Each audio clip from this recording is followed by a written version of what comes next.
जैसे मैंने बताया कि 2, 5, 8, 11 या स्थिर राशियां हैं, इनमें जो इनके कुंडली में ग्रह ज़्यादा होते हैं उनके विदेश जाने के योग थोड़ा कम रहते हैं, या जाएंगे भी तो कम समय के लिए जाएंगे।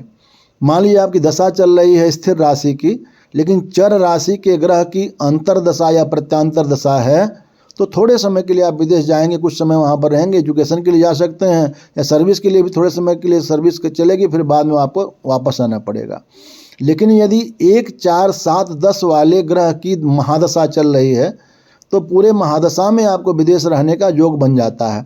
कुछ लोगों को ऐसा होता है कि लगातार चर ग्रहों के महादशाओं वाली जो है वह दशाएं उनकी आती हैं। चर ग्रहों में बैठे हुए, जो चर राशियों में बैठे हुए जो ग्रह होते हैं उनकी दशाएं लगातार आती हैं।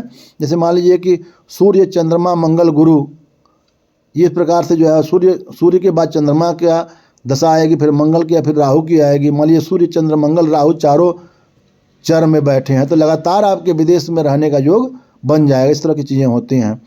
और यदि आपकी कुंडली में मान लीजिए कि जो है वह चर राशियों में कोई ग्रह नहीं बैठा है, स्थिर में ज़्यादा बैठे हैं, तो आप सोचेंगे हम विदेश नहीं जा पाएंगे क्या? नहीं, द्विस्वभाव राशि देखनी है।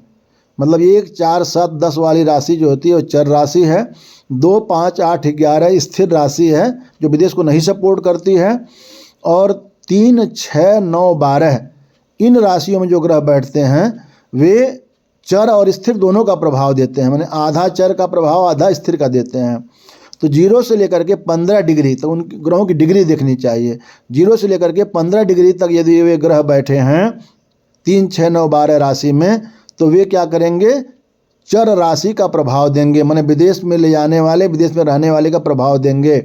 लेकिन यदि 15 से ज़्यादा है और 30 तक हैं तो वे स्थिर का प्रभाव देते हैं, मतलब उसमें संभावना कम होगी। तो आपको एक कुंडली में यही देखना है कि 1, 4, 7, 10 में जो ग्रह बैठे होंगे उनकी महादशा, अंतरदशा, प्रत्यांतर दशा में उन ग्रहों के आप विदेश में जाकर के सर्विस कर सकते हैं। और या जो ग्रह 3, 6, 9, 12 राशियों में बैठे हों और उनकी डिग्री 0 से 15 के बीच में हो, उन ग्रहों की दशा, अंतरदशा, प्रत्यांतर दशा में आप जाने का योग ज़्यादा बनेगा। और सबसे ज़्यादा योग कब बनेगा? जब आपकी कुंडली में चर ग्रह की दशा चल रही हो और उसमें साथ में आपकी जो अंतरदशा चल रही हो, प्रत्यांतर दशा चल रही हो, वो भी चर वालों की हो, उस समय योग ज़्यादा बन जाएंगे। आप प्रयास करें तो उसमें सफलता आपको ज़्यादा मिल जाएगी। इसके आगे हम अगले वीडियो में बताएंगे कि लंबे समय तक विदेश में रहने का योग किसका रहता है और क्या जो उपाय कर सकते हैं, अगले वीडियो में।